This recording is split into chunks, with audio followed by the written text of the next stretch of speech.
Un, two, three, va.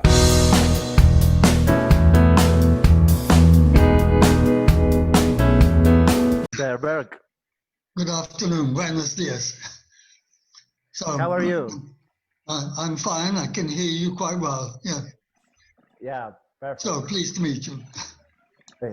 It's a pleasure. It's a pleasure to us to have you here with us. Yeah. Okay. From the production of Clío Dialoga, we are from the National University of Salta, Argentina.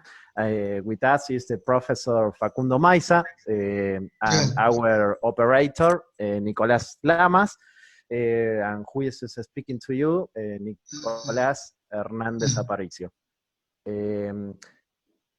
With respect of the questions, do you prefer to respond directly or according what you say we send to you? I don't have earphones. Maybe it would be a good idea, but I don't have any. Okay. But you can hear me like this. Yeah, we hear you perfectly. You? Oh, yeah. Okay, so we have to make you the questions according of the guide. Yes. Yes. So we start with the questions in this order on the paper. Yeah. Yeah. Bien. Yeah. Una pequeña aclaración. Bueno, los saludamos, profesor Burke. Sabemos que entiende un poco de español, un poco de castellano. En esta oportunidad lo vamos a buscar un traductor que va a ser Nicolás. Y bueno, un placer tenerlo acá en el otro lado de la pantalla y poder generar esta entrevista. Así que sigue Nicolás Aparicio con la entrevista. Infelizmente mi castellano no es mucho fluente. No hay problema, no problem. Well, we have questions that you take the time that you prefer. Yes. Well, the first question that we like to do to you is about your intellectual trajectory. Right. We know that you were born in the context of the beginning of the Second World War. We would like to know, how has this impacted your childhood and your youth? And if taking into account that the 60s are a very important and interesting years in the history of the humanity, how do you live that time? Okay, that's a whole bundle of questions, but let's begin with, I grew up in London during the Second World War. Yeah. My father was a professional translator and my mother was a teacher. So my father went into the army. I didn't see him till I was 8 years old. So that's a big impact on our life and many other people's lives. But it's interesting. He served in Italy in the Intelligence Corps, 1944. Okay, so he was a translator, and I'm very interested in languages. He served in Italy, and I became a historian of Italy. I had a map of Italy on the wall to see where he was, and so I got interested in Italy. And then after the war, he became a bookseller, and so our house was full of books, which is a very good background for somebody who becomes a historian. So that's a start. Then I went to school in London, Jesuit school, which is a bit unusual in Britain, but I belong to the Catholic minority. So then I went to Oxford, and that wouldn't have been possible before the war. Oxford and Cambridge were for people with rich parents who went to expensive private schools. But the the arrangements were changed after the war with the Labour government. So it was possible for people like me, lower down the middle class, to get a scholarship to go to Oxford, and we didn't pay for tuition, we didn't pay for rent, we didn't pay for food. All this came with a scholarship. So again, my life was shaped by the policies of the government after the Second World War. So then we get to the 1960s, which I began as a student at Oxford. But then in 1962, I got my first job. I was assistant lecturer in history at the University of Sussex. And the 60s were very different from the 1950s. Much more exciting, much more innovative.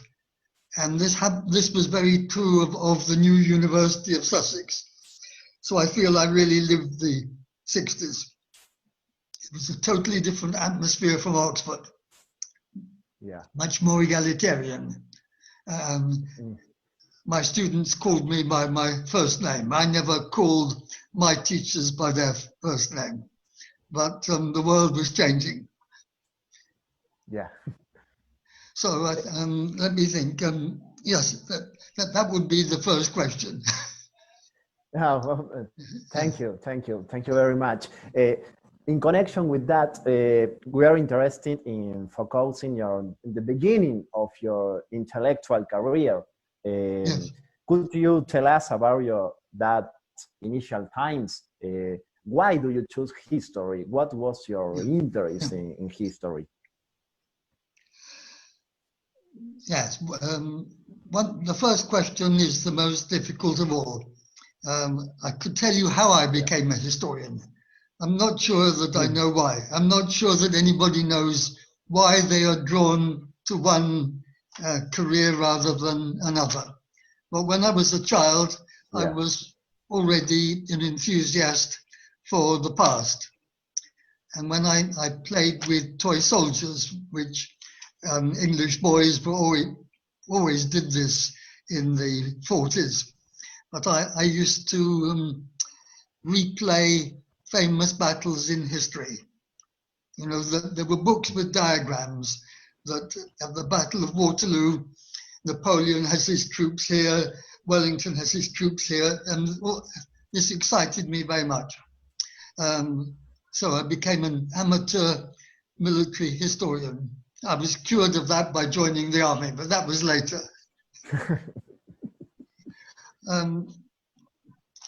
When I was 7, I told my mother I wanted to be a professor of history. But what I cannot reconstruct is what did I think it meant to be a professor of history. But I knew they gave lectures. I suppose that's all I knew. So, and then the university, I told you already, it was easy to go to Oxford. I took some exams. They told me I was good, and I joined an Oxford college. It was as simple as that. But then the college said, we think it's good for you to join the army first. We had compulsory military service in Britain in the 1950s. And so I joined the army. I was trained to be a clerk, and they said, where do you want to go? I said, Germany. And the next thing was, I was in a ship going to Singapore. I mean, they pretend to consult you, and then they do what they want to do anyway. That was a lesson already. Oh. And I spent 18 months in a regiment of local people, that is, mainly Malays, some Indians, some Chinese, very few British. But I was looking after the money, and the British didn't trust the other people with the money, and so that was what I did. That's interesting too. I was tempted by studying Chinese history, but at Oxford you couldn't study Chinese history in the history faculty. You could only study it in Oriental Studies. And then my college wouldn't let me transfer to Oriental Studies. And so I went on studying European history.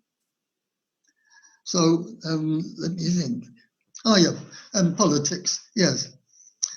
Well, I'm very much convinced by the theory of generations that was put forward by Karl Mannheim in the 1920s. He said, the events that happen when you are between the age of 18 and 25, that will form your generation. So 1956, I was 18.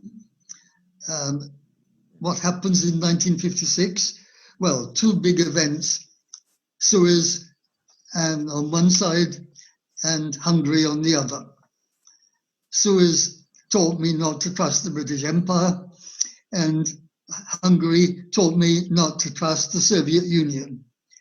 So what can one do? It made me very skeptical about politics. So I've never joined a political party. I call myself a bit left-wing, a bit left of centre. I joined the Labour Party, Labour Society in Oxford, but I've never signed to be a member of a political party. Each election, I want to start from the beginning and decide which way to vote. So no militancy, sorry to say. Thank you very much. What interesting. In the same line,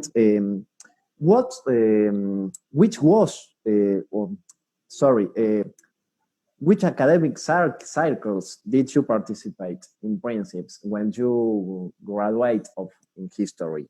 Which were the historians which you participate, with you have contact? So when I became a graduate student, I was at St. Anthony's College, and that college was full of historians, and it was full of historians from many parts of the world. And I made friends with some of them that lasted 60 years. In particular, two historians. One was Hungarian, János Burke, and he encouraged my interest in Central Europe. He died at the age of 91 a few days ago, and we were in touch until then.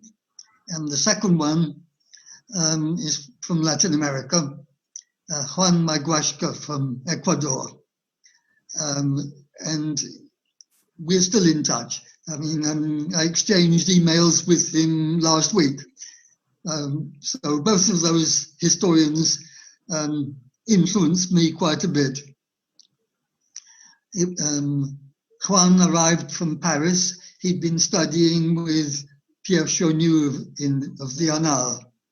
So he was encouraging my interest in French historians. So these contacts are very important. And then after that, I met a charismatic figure, Raphael Samuel. Now he was a militant, unlike me. He was, when he was a schoolboy, he was a communist, and he was a member of the Communist Party historians group. And we became great friends. We would meet in the street, and he would greet me like this, the socialist salute. You know, I always felt very embarrassed in Oxford going like this. But, oh, yeah. And so I was part of History Workshop from the beginning because I knew Raphael. So again, these personal contacts, yeah, they were important for me, because I think history may be written by individuals, but those individuals are often members of groups, and that affects the way that we think maybe more than we would like to admit. So, but I was very happy to learn from all these people. Yeah. They were all good friends. What's interesting, yes. what you tell us. Yes.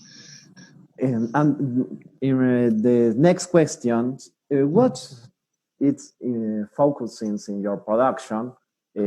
What led you to write one of your recent works, Social History of Knowledge? What are your interests in that area? Yes.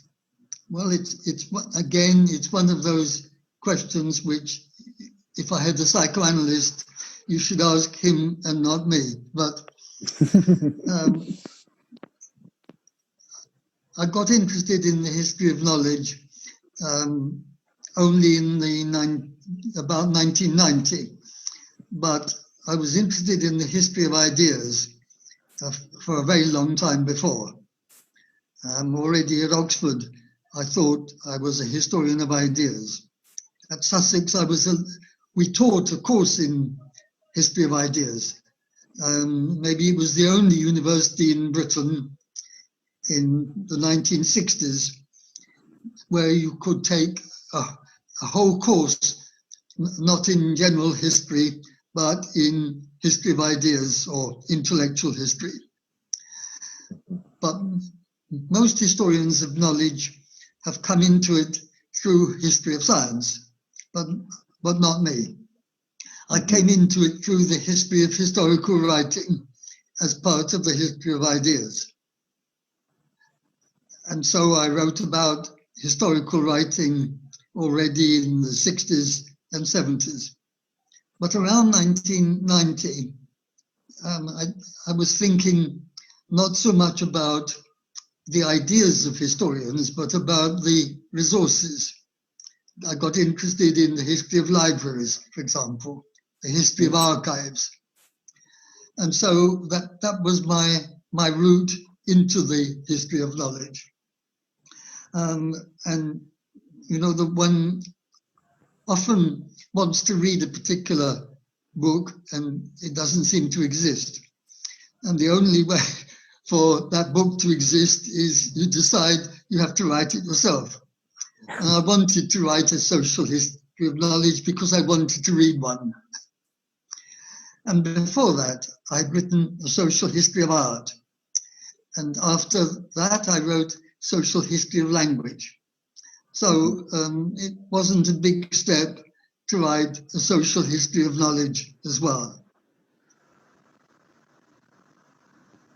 Is that a good point to connect with the next item about cultural history and history of knowledge that you are speaking?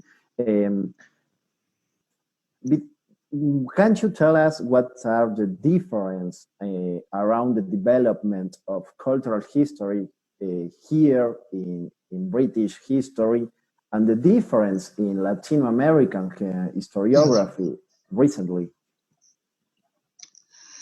Okay, that's a big question, and it really would be necessary to write a whole book to answer it, but it could be your next book. Right, easier to begin with the similarity.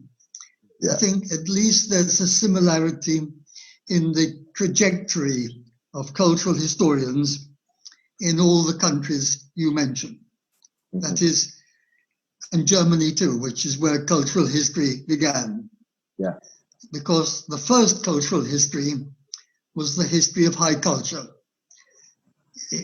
Cultural history began as an attempt to connect the history of music, history of philosophy, history of art, all these special histories, to connect them in a general history, organized around the spirit of the age, the German said, the Zeitgeist.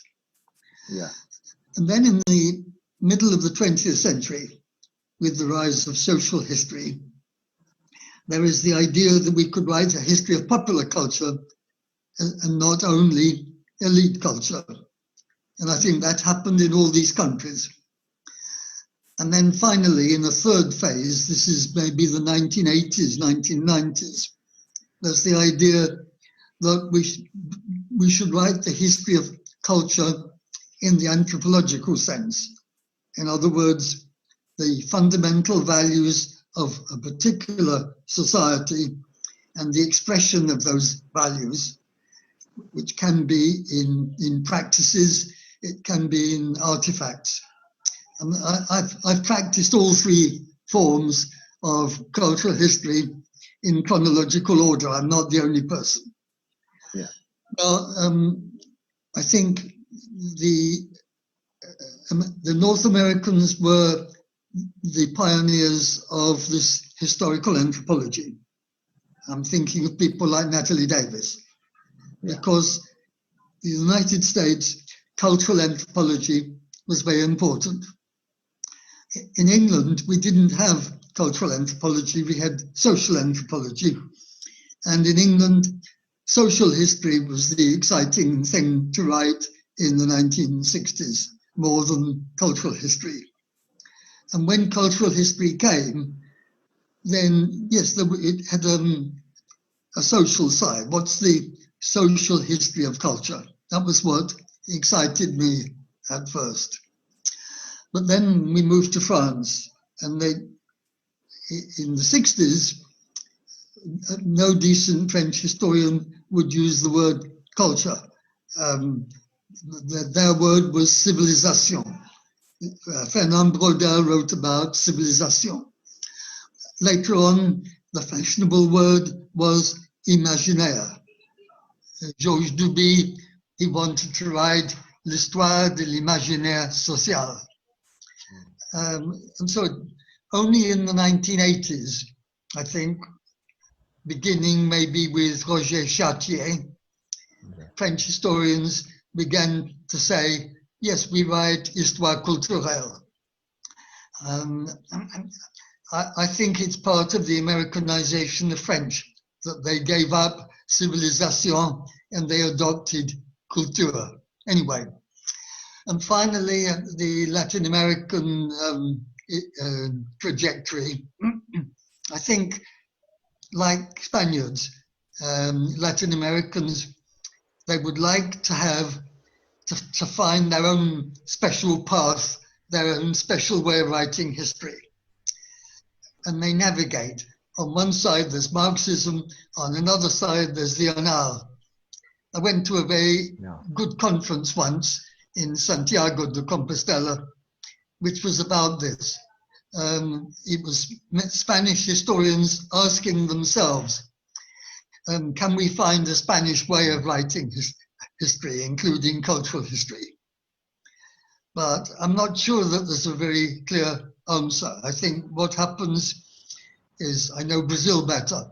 The Brazilian historians, sometimes they move a bit to the left towards the Marxists, sometimes they move a little bit further to the right and follow Anal. They want to find their own path. I'm not so sure that they have a distinctive path to.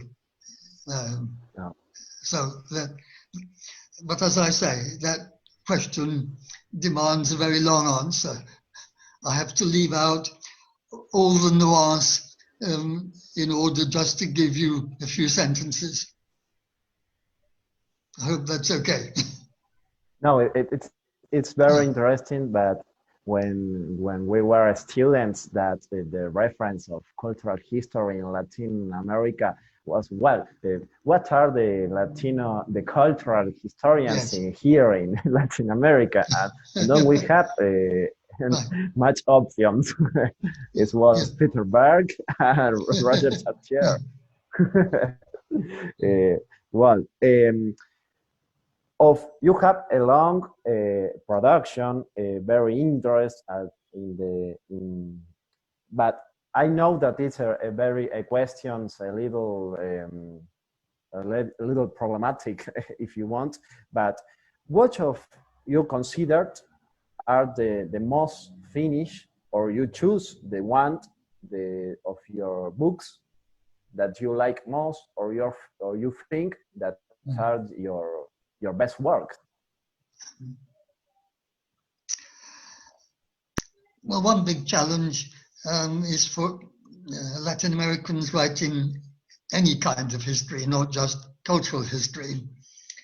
And that is, I think, to break away from working on a subject simply within the national frontiers. But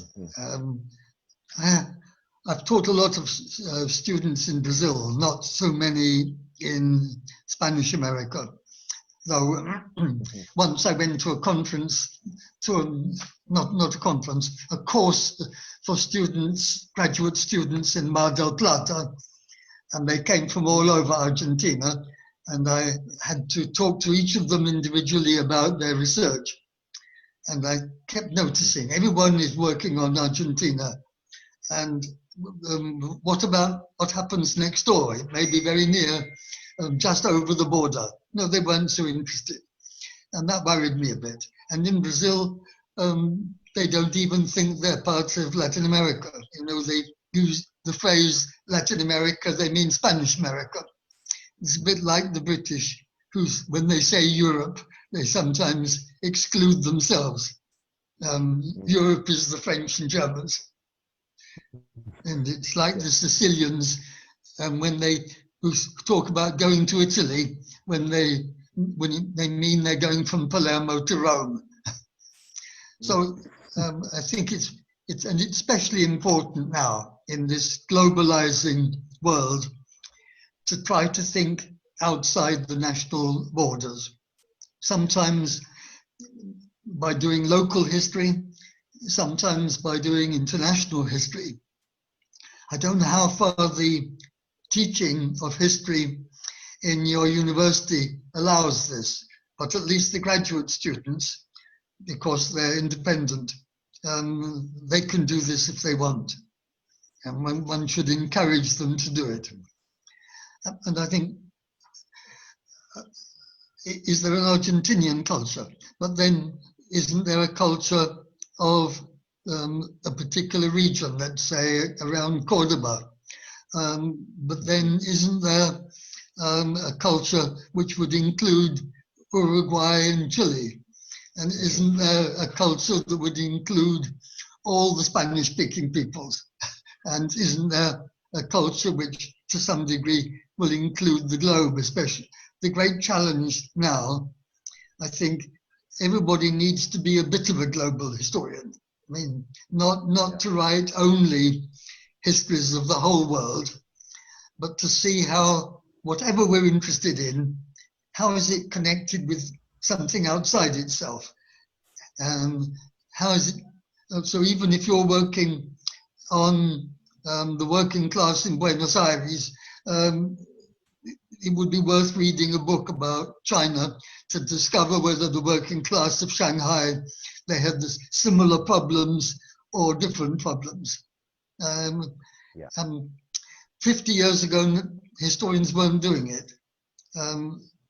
But now I think more and more historians that I know are doing this. And I think it's a challenge to which we really have to respond. After all, if we teach history in schools or universities, we're teaching the younger generation, and they have to be citizens of the world. So the historical training you need to be citizens of the world, it has to include global history. Okay, so that again, a short answer, but to a very big question. It's that interest because here, when we speak about regional history, we think in the sometime was over. Little towns, cities, or regional history is a synonym of.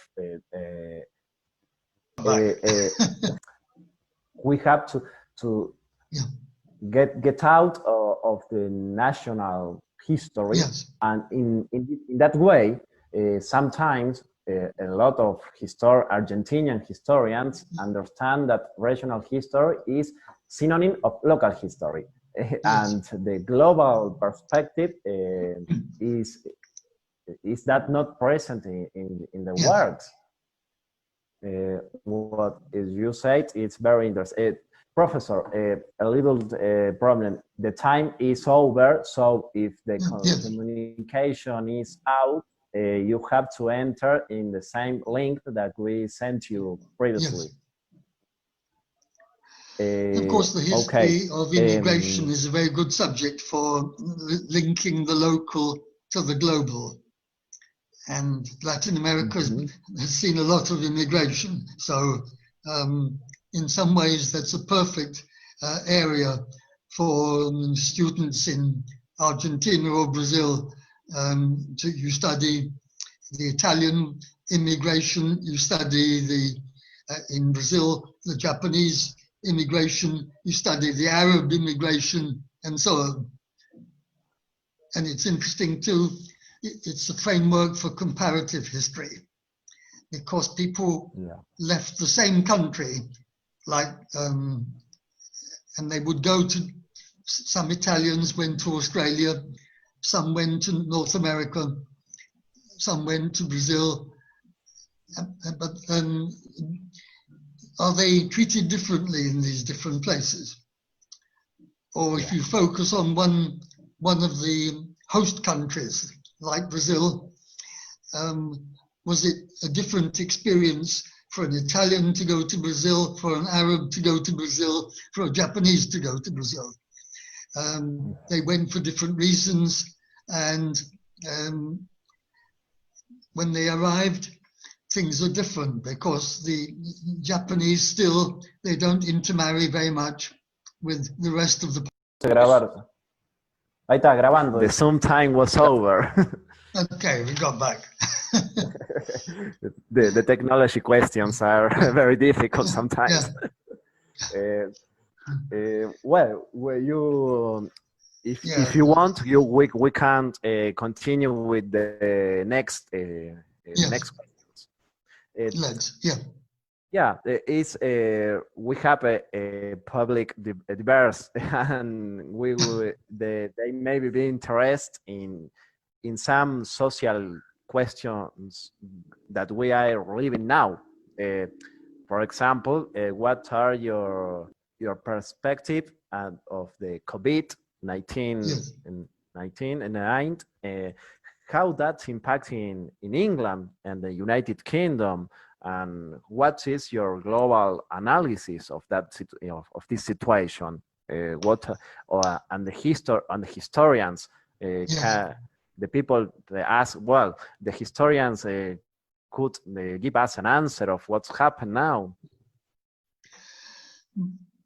The book I prefer is always the book I am writing at the time, because each time when I begin, I think I didn't get it right last time, but now I have another chance, and I think I could do better this time.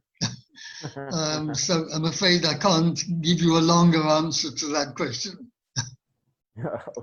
I've been asked it in other places, and this is what I have always found myself saying.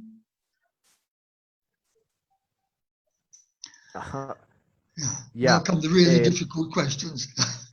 I imagine it's difficult to answer. But thinking of the people now, when they ask themselves, what is the role that historians could play in this kind of pandemic? Because well, I think, for example, in these days, people ask me, is this similar of the crisis of the medieval age from the pandemic? So, well, what can we say to people when they think in that? I think of historians as, if you like, as go-betweens between the past and the present. You could say historians are rather like translators. They have to translate the past so that people in the present will understand. Historians look at the present with the eyes of the past, but they can't help looking at the past through the eyes of the present. Like, we go back to, why do historians choose their topics? Well, nowadays, there's enormous interest, at least here, in the history of the environment. Why? Because people are discussing the environment in the present, and that inspires historians to say, yeah, well, are these problems new problems or are they old problems? It's one of the biggest questions that we have to ask. This is the way we contribute to the interdisciplinary dialogue.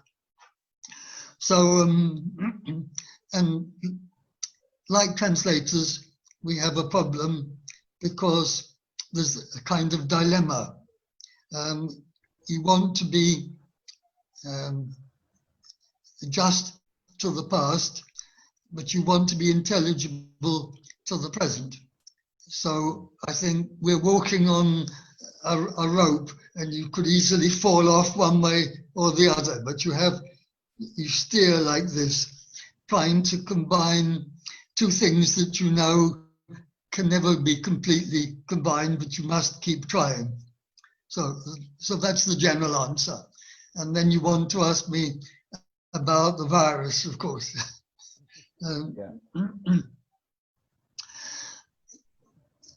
So the impact of the virus in Britain has been very hard.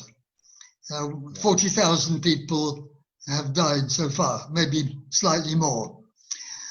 We were locked down in March, and the country now is only beginning to emerge from the lockdown. And maybe that's too soon, but it's another dilemma. If we stay locked down, the economy collapses. If we open the shops to revive the economy, more people die of the virus. It's a messy compromise, the same as everywhere else. So that's the background at the moment. I've hardly been more than 10 minutes walk away from the house since March. I'm used to every month I fly to a different country to give a lecture, but this year it's one cancellation after another. Yeah, it's a very strange feeling. Plenty of time to write, but then I can't go to the library. All the libraries are closed. Maybe in July, finally the library in Cambridge will open again, but we don't know for sure. Very strange world. The world hard to adjust. Very different now. Life without the cafe, life without the pub, life without the restaurant, life without concerts, cinema, exhibitions, all these things. It's never happened to us before. No. I hope it doesn't happen again. But now you have all hope so. Yeah. We all hope that, because the life is very difficult, very different, and the sensation of don't know when it finish. It's that a really a strange feeling. Yes. Well, Professor, for us was really a great pleasure have this interview with you. I enjoyed talking to you very much. Yes. We never think of no, thanks to you. With the Professor Maisa, I talked the other day that, well, we read Peter Burke, but we have never speak to him. It's a really good maybe sensation. One day we can meet in a real place and not just online. Yeah. That would be nice. Yeah, we really enjoy to go to London. Please do. And thank you for your questions. No, thank you to you in the name of the University of Salta and from the Clío Dialoga. We are very great to have this time with you. Splendid. Teacher Eh, Maisa prof- wants to say Yeah. something. Profesor Burke, bueno, Ay. ya lo dijo Nicolás, le damos muchas gracias por tener la oportunidad de esta entrevista con usted, desde toda la producción de Clío Dialoga. Para mí fue un placer encontrar virtualmente vocês dois. Obrigado por las preguntas. El placer es nuestro, es una oportunidad que nunca pensamos tener. Nosotros, bueno, Nico le traducirá, somos una universidad que no pertenecemos al centro académico, universitario de la Argentina, somos una universidad al norte de nuestro país. Bueno, nuestro más sumo deseo era siempre poder formarnos y llevar lo que nosotros como historiadores hacemos a la sociedad.